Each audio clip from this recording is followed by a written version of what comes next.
My name's Richard Dennis. I'm the director of the Australia Institute, and if you haven't been to Politics in the Pub before, thank you very much for coming along. I'll introduce our speaker in a minute, but just a little bit of housekeeping. The next Politics in the Pub event is going to be November 26 and then November 10. If the best way to know about Politics in the Pub is to just be on the list. So if you're interested, just send an email to the Australia Institute, mail@tai.org.au. Google, you'll sort it out. Hold on a sec. Move away from the speaker and move towards the speaker. We'll get it sorted. So November 26 and November 10, and again, if you want to be kept up to date on those events, just send us an email. Tonight, what's fantastic to see such a nice big crowd here tonight. We've even got the back doors open up. So basically, the format is we'll hear from our speaker for 20 minutes, half an hour, and then there'll be plenty of time for questions. And then please, we'll wrap up at 7:30 on the dot. But if you'd like to stick around and have a beer and talk about some politics in the pub, then I think that'd be a great thing, and I'm sure the pub would appreciate it as well. So please allow me to introduce Anthony Albanese. He first entered Parliament in 1996, where he was elected as member for Grayndler in Sydney's Inner West. He's the former Deputy Prime Minister and currently serves as the Shadow Minister for Infrastructure and Transport and as the Shadow Minister for Tourism. However, if you Google him, while his Wikipedia page is accurate, the heading says you're still Deputy Prime Minister. Oh. So I think you've got a friend. Have you met Warren Truss? Well, has anybody met Warren Truss? See, someone's got to be Deputy Prime Minister. He might be here and no one would recognise him. Most importantly, in terms of tonight, Anthony's been recently appointed Labor's spokesperson on cities, and that's believed to be one of the first appointments of its kind. He's working to tackle the drive-in, drive-out nature of our suburbs, as well as asserting the role of federal politics in urban policy. And I can think of a few people who went before you who might have shared that. Tonight he's going to talk about what a sustainable city is, as well as reflect on politics, and I'm sure he might also want to talk a bit either in his speech or in questions about the passing of Gough Whitlam, which is certainly passed a pall over the week. But please join me in thanking Anthony Albanese.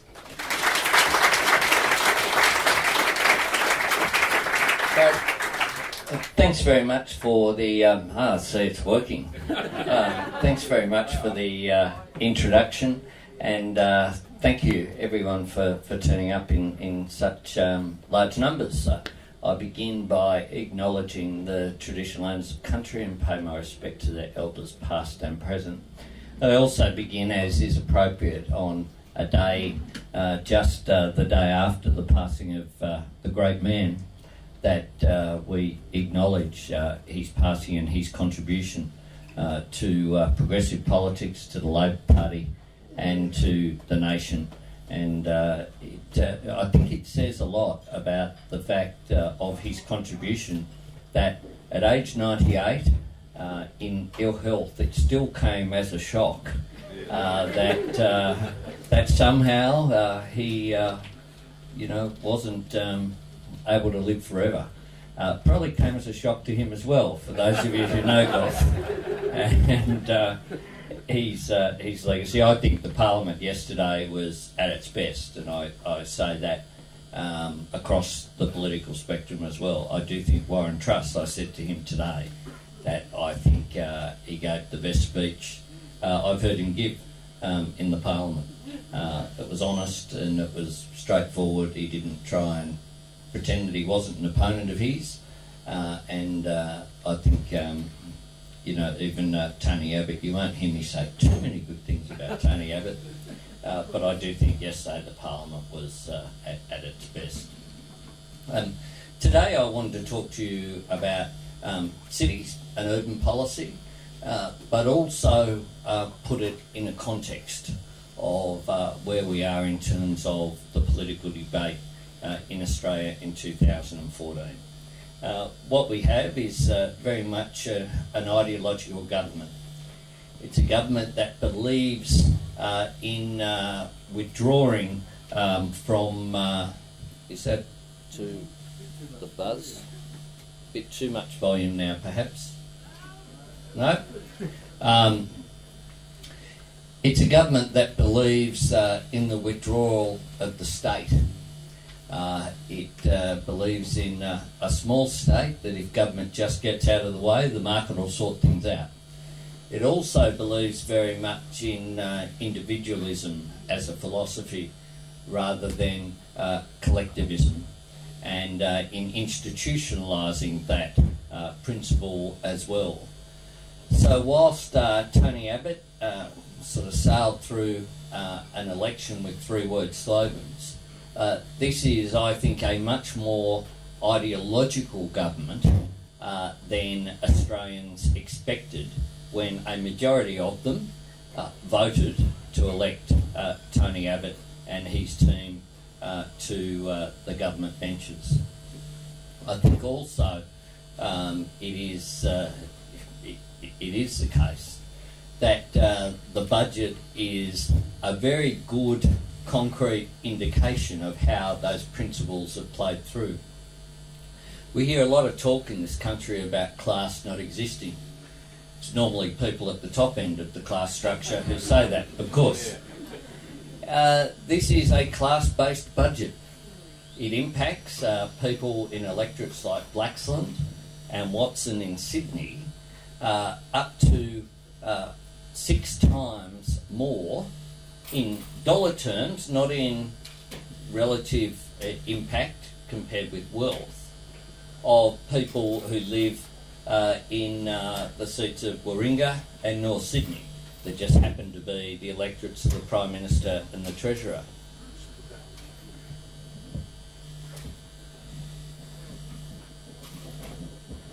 A bit of safe microphone.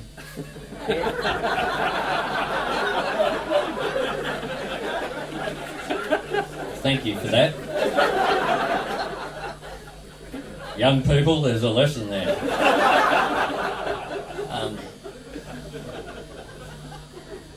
Where was I?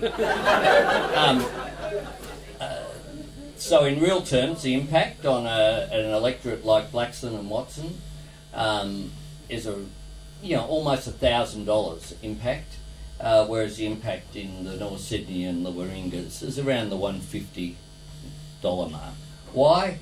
Because they don't rely upon the state for assistance. They don't rely upon, they tend to be, if you're better off, you tend to be healthier. So you won't be paying the $7 GP tax all the time. You won't be suffering from the cuts to family benefits, for example. So all of those changes, it's a very ideological government. And I think that, I assume probably, without making assumptions about the audience, probably most people would accept that. But we have to say, I think, and start asserting, and one of the things that I'd like to see a debate about in this country is much more so, is a debate again about equality and about where that stands, because this is a very unequal budget. Class politics is alive and well and being promoted by the Abbott government, and I think that is very much a characterisation of their budget. So where does the cities and urban policy space fit into that? Well, firstly is that the government wishes to withdraw from fields that it's not comfortable with. So in terms of cities, if you have a view that the market will look after planning and delivery of infrastructure, then of course you can have that philosophical view that's there in the budget. The idea that all we have to do is privatise essential services and use the money to build infrastructure, and you'll get the right sort of infrastructure based upon the market. They also have a view that essentially urban planning and cities will go back to the state's and local government to the other tiers, that there's not a role for national leadership. What I argued at the National Press Club a few weeks ago, very much in the tradition of Whitlam and Uren and Brian Howe and Bob Hawke in the 1980s, was that any government that's serious about national leadership must be involved in cities and urban policy. Cities produce 80% of our GDP. It's where 80% of Australians live. In spite of the image of Australia as a sort of land of the outback, we are the most urbanised country on the planet, bar none. You can't deal with issues such as tackling climate change and reducing our emissions unless you deal with cities, unless you actually engage in that area. So I think that the economic case in terms of how do we drive productivity, how do we build sustainability, and how do we improve the quality of life for most Australians, mean that we need to be engaged in our cities. How can we do that? The first, of course, is infrastructure. Because one of the things that the State of Australian Cities reports highlighted was the divide that is there between where jobs growth is in our cities and where population growth is. As the economy changes, we're seeing a decline in the number of manufacturing jobs and an increase in the number of service industry jobs in the legal services area, accounting, other areas like that as well. And of course, value-adding jobs in that sector as well. So in a city like Sydney, the jobs growth has all been in the CBD and up in an arc up to the Macquarie Park precinct. The growth in terms of where people are living has been in Western Sydney, the Central Coast and the southwest of Sydney. So increasingly what we're seeing is a divide between where people live but don't have access to jobs and where people work. What that means is that more and more families are spending more time travelling to and from work in their cars than they are at home with their kids. It distorts family life, and it creates drive-in, drive-out suburbs, as what I've called it, fly-in, fly-outs. There's a lot more debate about that. But a lot more people are affected by drive-in, drive-out suburbs. That is, suburbs that don't have community-based infrastructure, hospitals, schools, etc., and don't have work being available. What's the role of the national government in that? Well, for a start, the national government should do more than just hand over dollars for infrastructure to state governments without looking at what the value of them is. The Commonwealth Government has a responsibility, yes, to invest in roads, but also to invest in public transport and community infrastructure in our cities. Public transport is essential because you can't have a city of 8 million people, that Sydney and Melbourne will be by 2050, and rely upon the private motor vehicle. The cities simply don't work without public transport. Every study that we did when we created Infrastructure Australia showed that projects like Regional Rail Link in Victoria, Cross River Rail in Brisbane, the Perth City Link project, all of these projects had huge benefit cost ratios, huge BCRs. The projects that were road projects that tended to have a high benefit in terms of productivity were projects like Majura Parkway here, because of what they would do for freight in terms of taking them out of cities and reducing travel time and reducing urban congestion. Therefore, we chose to invest in urban public transport, and I'm very proud that we invested more money between 2007 and 2013 that were invested by all previous governments from Federation right up to 2007. It was a transformation in the way that the federal government does infrastructure. And so in terms of the infrastructure dollars, they need to take account of the structure of those cities and provide not just public transport links to CBDs, but also across cities as well. Secondly is in terms of where jobs growth is. Projects like Badgerys Creek Airport are essential for jobs growth in southwestern Sydney. Essential to make sure that you can't have cities that function solely on routes from the CBD, particularly not one with the geography of Sydney with its harbour and rivers. It simply doesn't work unless you have multiple centres. Similarly, I mean, here in Canberra, it works having the public sector jobs growth in places like Woden, where you have the jobs growth that leads to as well shopping centres and leads to other infrastructure that is important in terms of creating the livability of cities. That's why in the other capital cities, creation of second and third CBDs is also essential. We also need to look at urban design, and there's a role for the Commonwealth in that as well, by providing assurances to get quality in terms of the nature of the cities and the way that they work.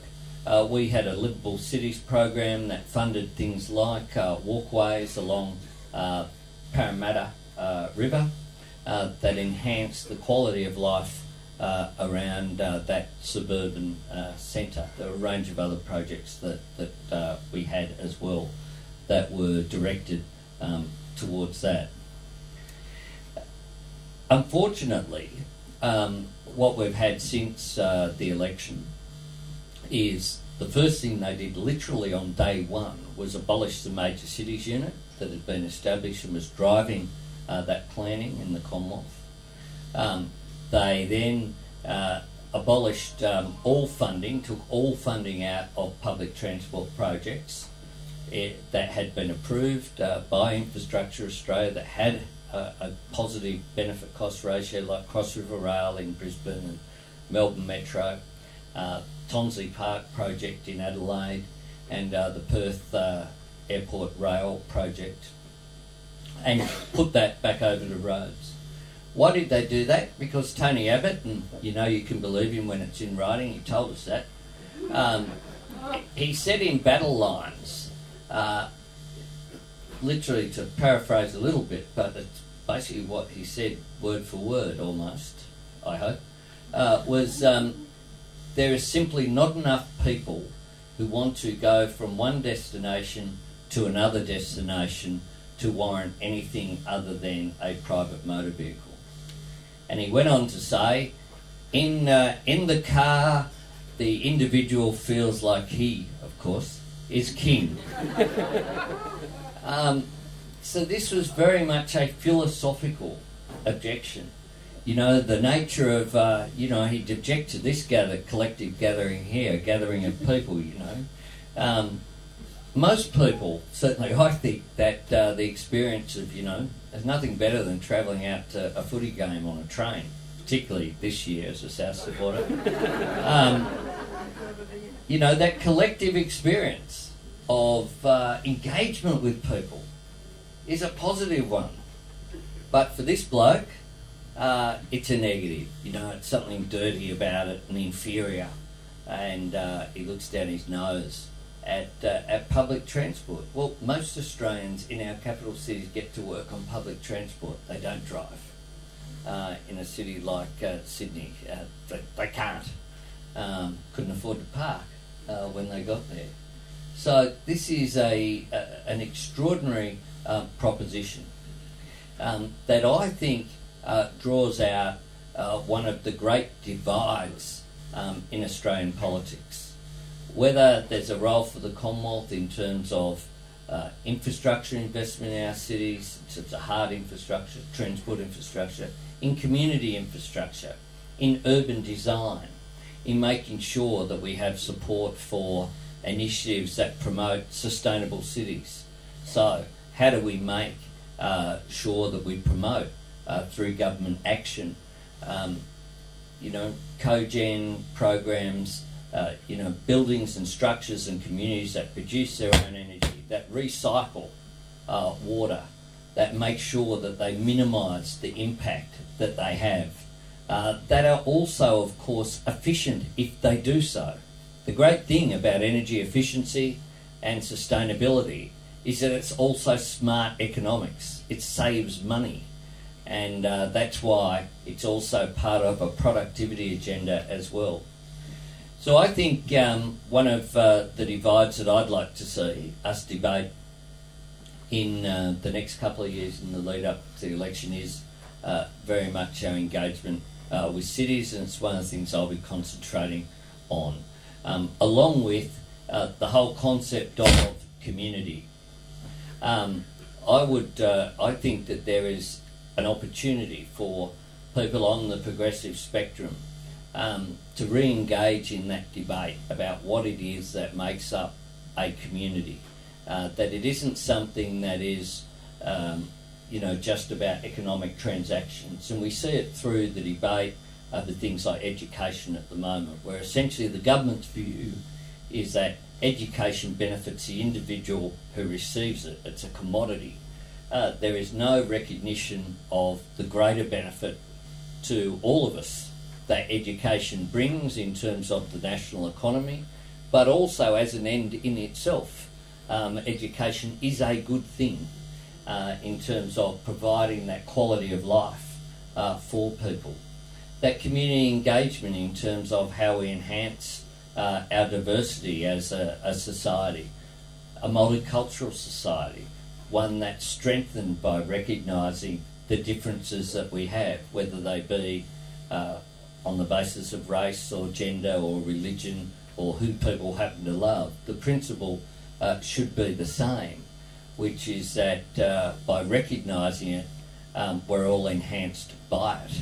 And as a country like Australia, I think one of the things that we can provide for the world in a time where there are some real security concerns and real threats in terms of those issues, we as a nation can actually show the benefit that community harmony can have, rather than saying you're a bit different from me, I want to kill you, which is unfortunately present in the world at the moment. So my view is that there are enormous opportunities presented by this government. I would always not want to see a Conservative government obviously there, because it has a real impact on people, and this government is having a real impact on many people, working people who will be go through real hardship as a result of the very real changes that they're placing in. So it's not an academic exercise. But at the same time, I think we need to renew the debate that is here of what progressive people stand for on the left of the political spectrum, that we stand for a sense of community, that we stand for the role that government can have in improving the national economy, in improving sustainability, that we have essentially a pretty simple principle most of us have as Australians, a shared belief, I think, across the political spectrum, but one that we can use of how do you achieve it, which is simply this, and I'll end on this point, that most of us want, whether it's in public life or in whatever sphere we work in or in our local community as volunteers or what have you, we want our kids and grandkids to have a better quality of life than we had.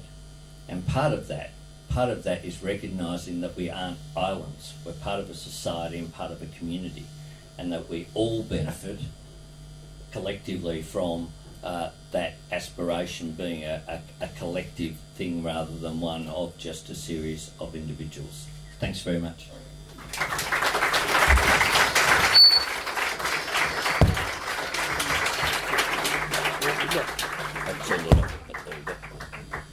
Sorry about the PA, guys. I'd just like to take up this point about community, and on behalf of the person who was kind enough to hand my laptop in downstairs, my iPad actually, thank you. It's nice to live in a community when stupid people can rely on honest people to solve their problems. So whoever that was, thank you very much. Look, I haven't read Battle Lines, so I didn't know that Tony Abbott felt like a king. There's a lot of good stuff in there. Well, I'm actually, this is part of where I'm heading, I'm actually reading Howard's biography of the Menzies era at the moment, where he bemoans the loss of trams in Sydney. I wouldn't have guessed that, but he does. He thought it was a foolish decision.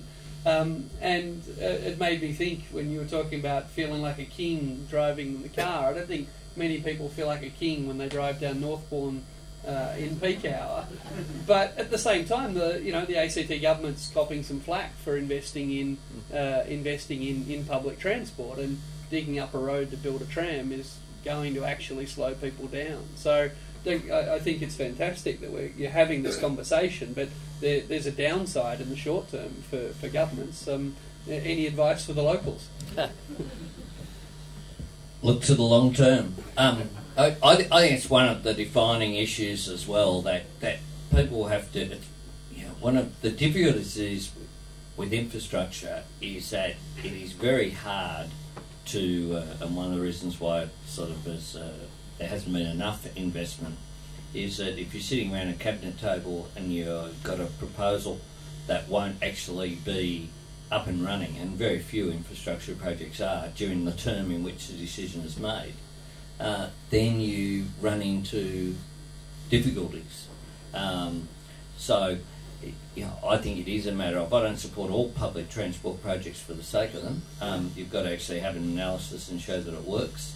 But it's also the case that there isn't a single infrastructure project anywhere that does not have a disruptive impact during the construction phase, and that's just a reality that has to be engaged with, I think, rather than just dismissed. I had on a similar point, bit of a tangent, but part of what we have to do is increase urban density around public transport corridors. Now, you say that and everyone will nod their head until it's near them.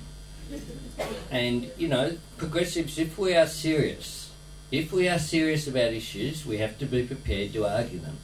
I had a case of Marrickville RSL is literally right on Marrickville Station, and I had a group of people, who would see themselves as lefties in the office, talking about this extraordinary monstrosity that was going to be built. It's built now, it's fantastic, and people will be moving in soon. It literally is right on the train station. Unlike a lot of buildings in Sydney, it won't have a car space attached to every flat, because frankly people don't need them there. And it's an entirely appropriate development where the concept of, one of the things I spoke about at the press club was the concept of the other people have done it as well. It's not mine, I'm not pretending it's mine, but the 20 or 30 minute city, that you should be within that distance able to walk, cycle, or get public transport to education, to health, to movies, to shopping, to sporting activities, to essentially your essentials of life that improve the quality of life for you and your family. That's only possible in some areas of cities if there is higher densities. But a few years ago I had a meeting here in Canberra where I agreed to meet with someone who was an old comrade, and they wanted to talk to me about wind farms, and I thought, great, they're coming in, I'll bet you they're proposing a wind farm or what have you. I hadn't seen them for a while. It was to complain about a wind farm being built. And I said, really? So you support renewable energy except anywhere remotely near you? So, I do think that we've got to be prepared to be honest about it for a start, and have that debate.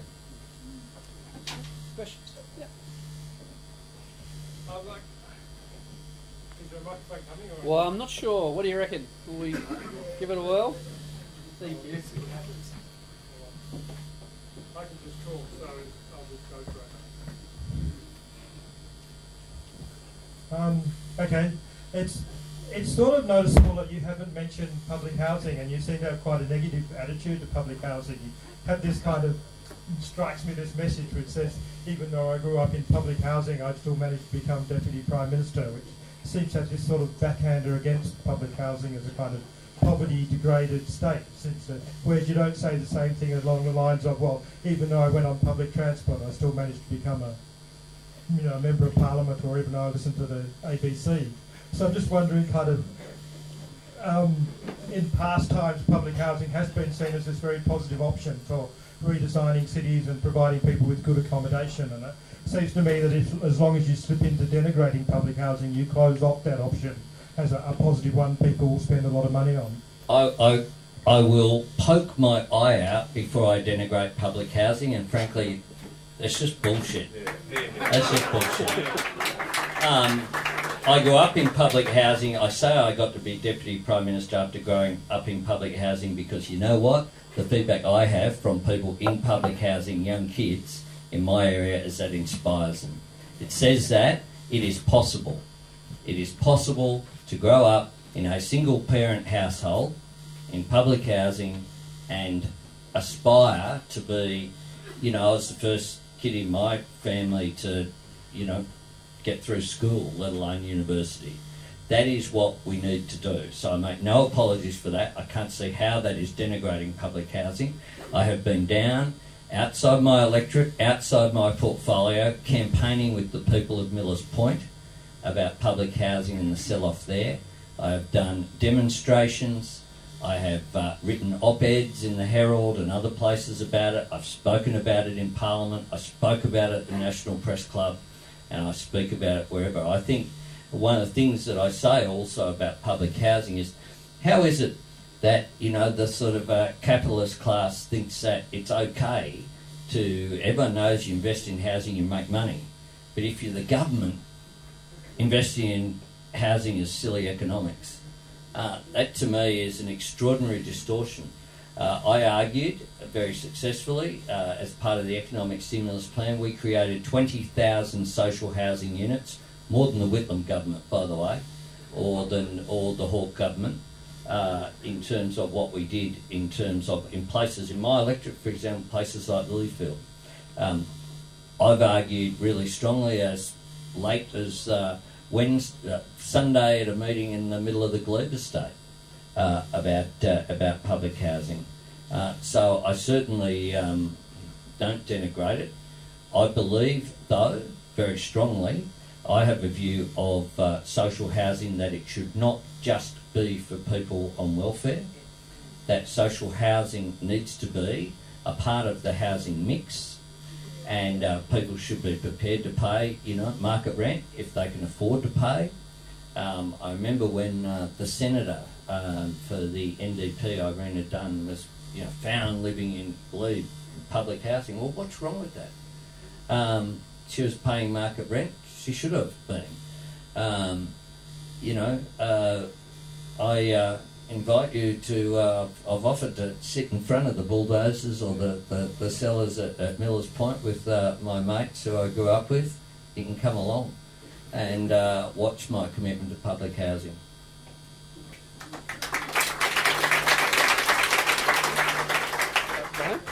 Yeah. Anthony, thanks for that. In Victoria, which is where I'm from, we have an election in a month's time. It is beginning to look like the signal issue in the Victorian election, which will determine which of the major parties rules Victoria from the end of November onwards, will be whether or not to build the East-West link. I'm wondering first whether you have a view on the East-West link. It's probably a Dorothy Dixon. And secondly, will you and other members of the Shadow Ministry be coming to Victoria to campaign on that issue amongst many others? I've already been to Melbourne a number of times to campaign on that issue. Look, I don't argue, as a matter of principle, there shouldn't be investment in roads.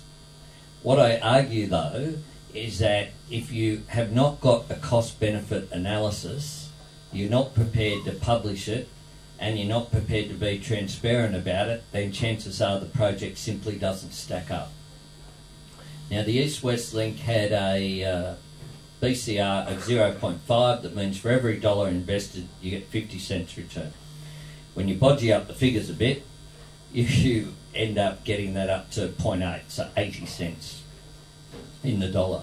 The M80, to use another road project, you're not even getting a public transport, they took, that has a benefit cost ratio, I think in the order of 3.1. I might be wrong, might only be 2. But it's substantial. It's the ring road around Victoria, around Melbourne. They took money out of that project, 500 mil. It of course is in the western suburbs of Melbourne, so helps working class people get to work and isn't in the marginal electorates, which tend to be in that east-southeast, which is where they're pitching the east-west project too. But more significantly, they took money out of the Melbourne Metro project, where we'd already put $40 million in, which is essential for clearly the priority project, rail project for Melbourne, and would just make an enormous difference. Is a precondition in most our capital cities. Melbourne, Sydney and Brisbane have a similar phenomenon, which is the gridlock on the rail system in the city circle. It's called different things in different places, but essentially in that central area, because you can't get more trains in or out, means you can't do anything else with the system either. So it requires different things, but in Brisbane, the Cross River Rail project and the Melbourne Metro project were both funded jointly, federal, state agreed, in place, and they've walked away from that. Why have they done that? Because Tony Abbott said, we're not going to fund any rail projects, we'll only fund road projects. So what that is leading to isn't just less money from the Commonwealth Government into public transport, it's also leading to less state money into public transport. Because if you're the Treasurer of Victoria or any other state, and you have 2 projects, a road project and a rail project, they're both worth $2 billion, but the road project, if you put in $1 billion, you'll get $1 billion from the Commonwealth. The rail project, you'll have to fund the whole $2 billion yourself. Guess what? Guess what happens? The Productivity Commission said it would happen. Infrastructure Australia said it would happen. And even worse, they've already paid an advance payment to the Victorian government of $1.5 billion, $1 billion of which was paid on June 30, so paid in the last financial year. $1 billion of that advance payment is for stage 2, which won't commence in best case scenario. The Tories win the election, the planning gets done, the EOS, they don't even know where this road is coming up, the tunnel, but they've paid it, even though it won't commence best case scenario for at least 3 financial years from when the money was paid, just to make the Victorian books look better for the state election. So when you hear these hypocrites talk about budget emergencies, it's not just the paid parental leave scheme that undermines that. It's the fact that they have had billions of dollars of advance payments for projects out the door to make their future spending look better, but to prop up in the meantime the budgets of their friends in various state governments.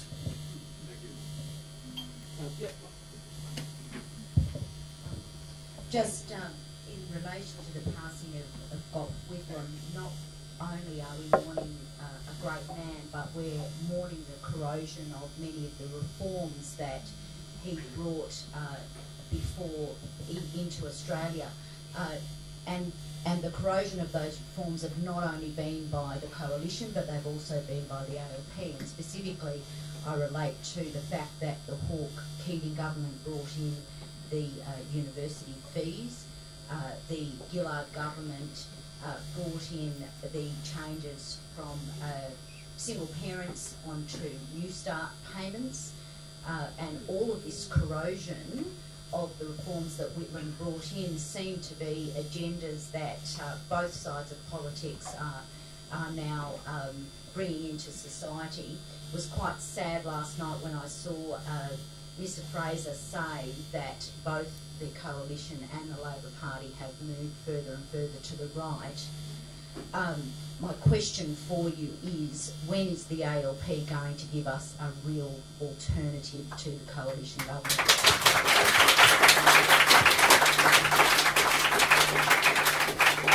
Look, I love Gough. I think it was a great government.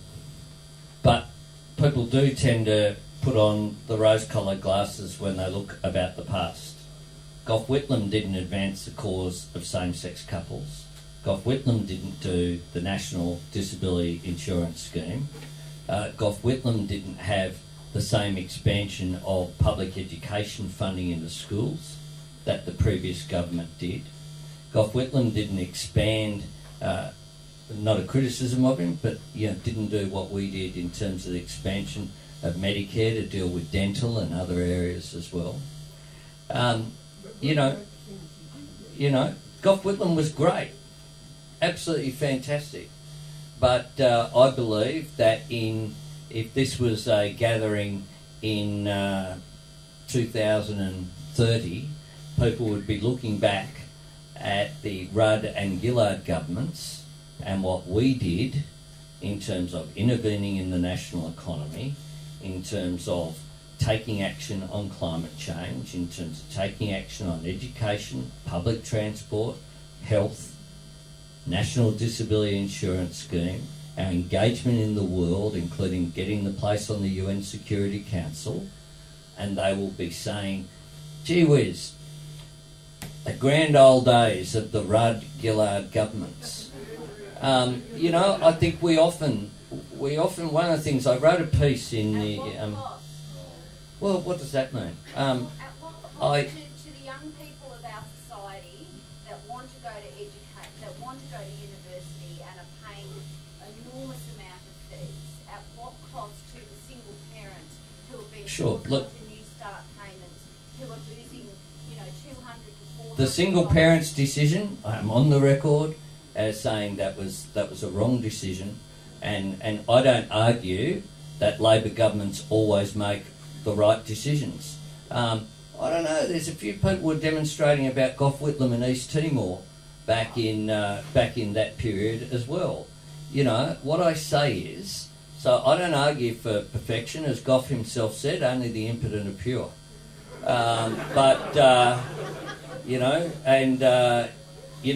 Gough Whitlam, I notice, people do distort history. Gough Whitlam wasn't a member of the New South Wales Left, by the way. I know.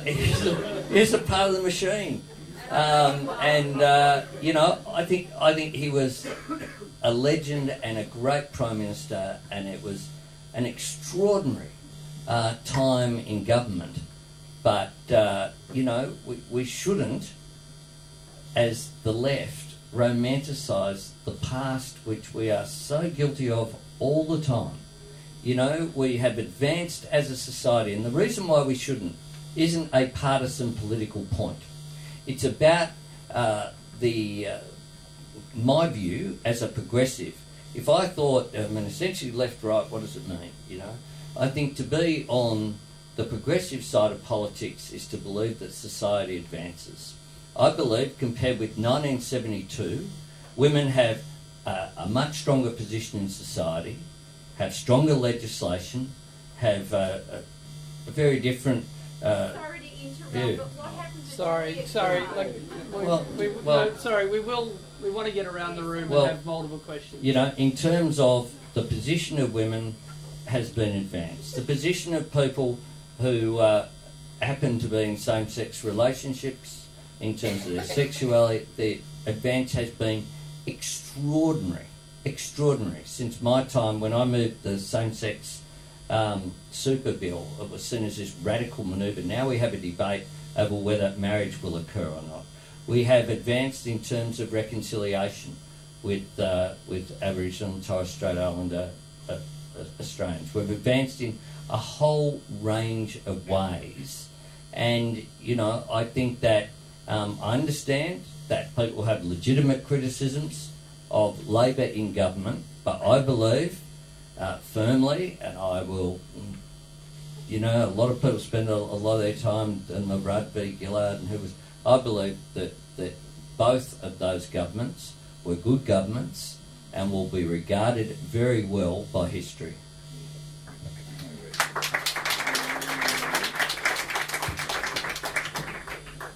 Thanks for your talk. I just wanted to pick up on the point. You said this government, the current government, is ideological, and I think I just wanted to ask a question relating to the events surrounding the ANU divestment decision in the last 2 weeks and how that portrays the government's ideology. Because I think what we've seen is that the front bench has actually come out against that decision, and we've had Joe Hockey saying that ANU's divorced from the reality of what's driving the Australian economy. Tony Abbott called it stupid and said that coal is good for humanity. And we had Christopher Pyne saying that he laments he doesn't control the ANU's financial decisions. And even people from the Liberal parties, senior Liberal leaders from the past, John Hewson and Malcolm Fraser, have come out saying that this isn't entirely consistent with the ideology of the Liberal Party that you put out for us just before about standing for the free market, the ability for people to invest in what they want. But I think what this really reveals is that the current government is actually speaking not for the free market but for a particular sector of the economy, and that is the mining companies. And I just wanted to put that to you. What do you think of the ANU's decision to take leadership on climate change, and how do you see the role of the Liberal Party in relation to the Minerals Council? Well, they're entitled, of course, the ANU are entitled to invest where they think is appropriate according to their values. And it's not like there aren't opportunities. The ANU is obviously a leader in terms of solar research, and we have not done enough in this country to value add and to follow up. We've been great at innovation in this country. We haven't always taken advantage of it. And there are opportunities of investment there from the ANU. They're perfectly entitled to do so. I think in terms of climate change in general is one of the things that does come down to that. They now don't want to say that they're sceptics, but they essentially, as a government, not all of them. The tragedy is, I think, that someone like Greg Hunt, who did a thesis about the need to put a price on carbon, comes out with the complete nonsense that he does. It's embarrassing for him, I would have thought.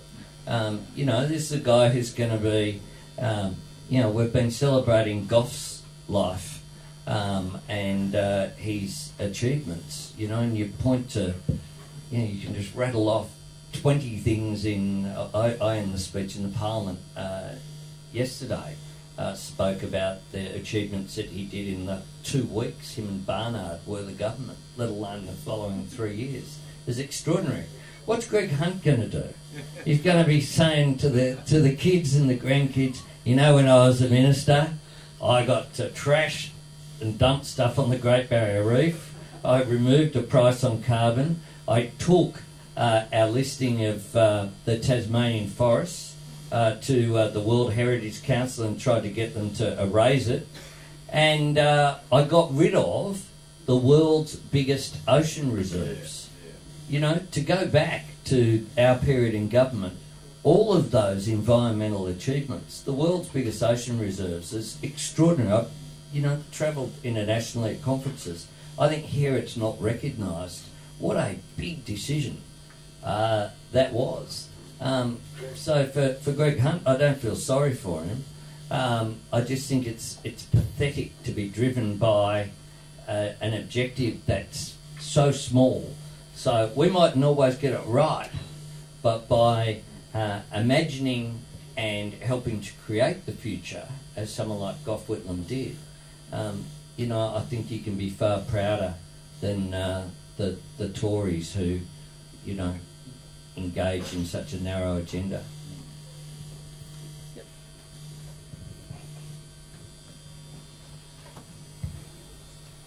Now, as you can see, I'm an old one. I mean, older than Bob Thorne. But I was brought up in the western suburbs of Melbourne, and we didn't think it was the best place in the world. We thought it was fairly good.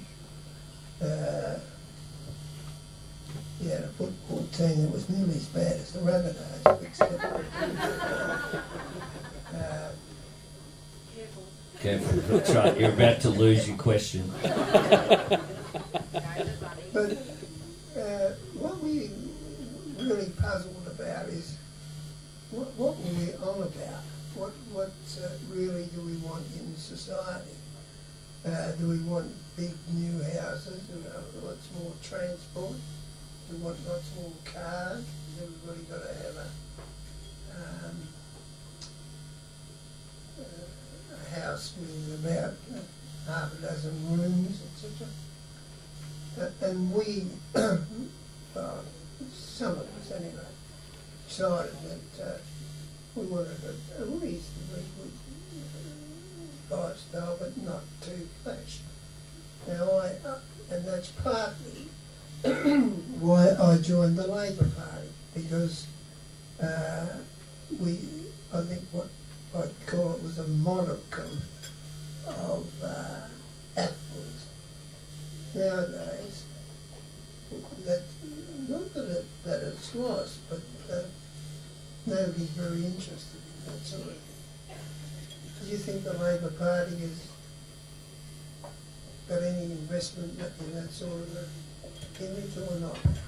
No, I think they certainly do. And, you know, I think most people join the Labor Party, as you did, for all the right reasons. Most people join, I think, most political parties for the right reasons. Even I would hope that most the rank and file members of even the Conservative parties, I'd hope, join with some sort of view of providing assistance, however, in my view, misguided they are.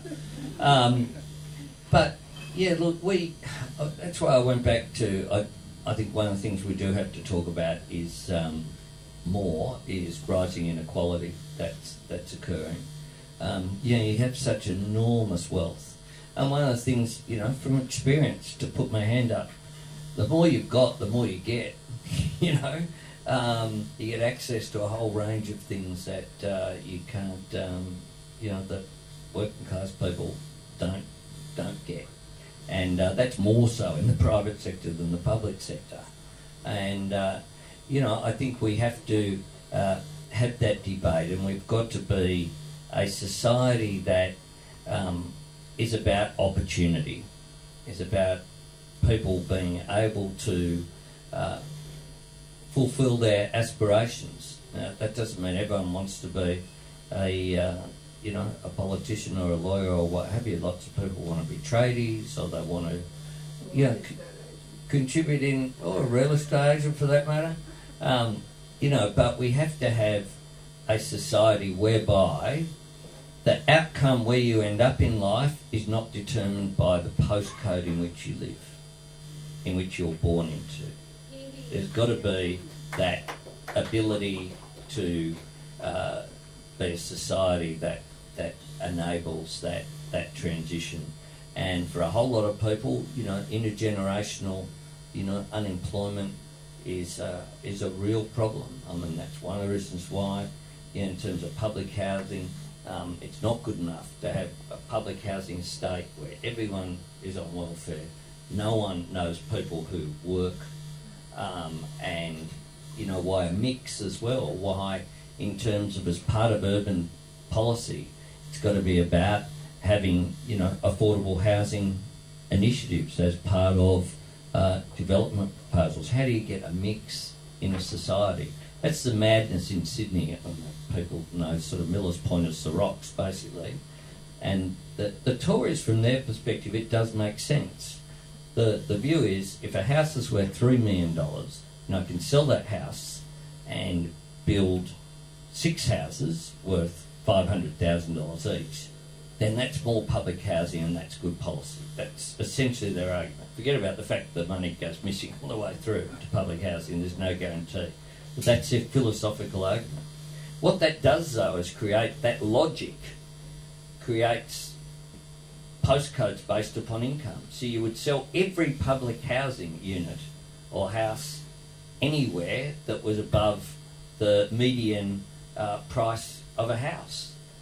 So you'll lose the quality of, Glebe, Woolloomooloo, all those estates. You'll lose them. And that will be bad, not just for those people, but I argue as bad for the rich people who move in as well. You lose the character of our suburbs.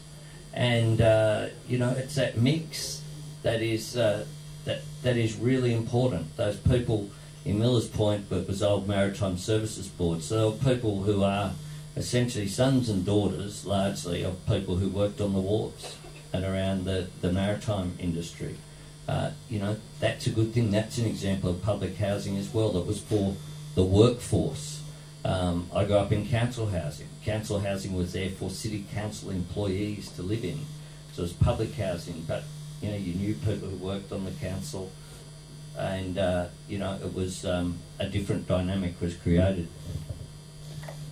Look, we're going to have to wrap up. I know there's a few hands that didn't get to. Apologies for that, but again, as I said before, stick around. I'll say a few words of thanks in a second, so please stay there, Anthony. But just a couple of housekeeping issues. I've been reliably informed that if you do email your name to the Australia Institute to get on the list, you'll go in the draw for $50 worth of beer at the next Politics in the Pub. So, well, that was Ebony's idea. Put your hand up, Ebony. Great idea. So yeah, again, if you just email your name to the Australia Institute, you'll sort that out. And also, inequality, I'm glad to hear it come up tonight. It's a major theme of the work at the Australia Institute. And if you do sign up for our newsletter, we actually have a dedicated inequality newsletter where we keep people up to date, not just with our research on inequality, but responding to other key things that come up around it. So $50 worth of beer or good information on inequality, or possibly both. But now, please, let me just briefly thank Anthony, our fantastic speaker tonight. It's great to see politicians willing to come out and talk to the community, and it's why we do Politics in the Pub.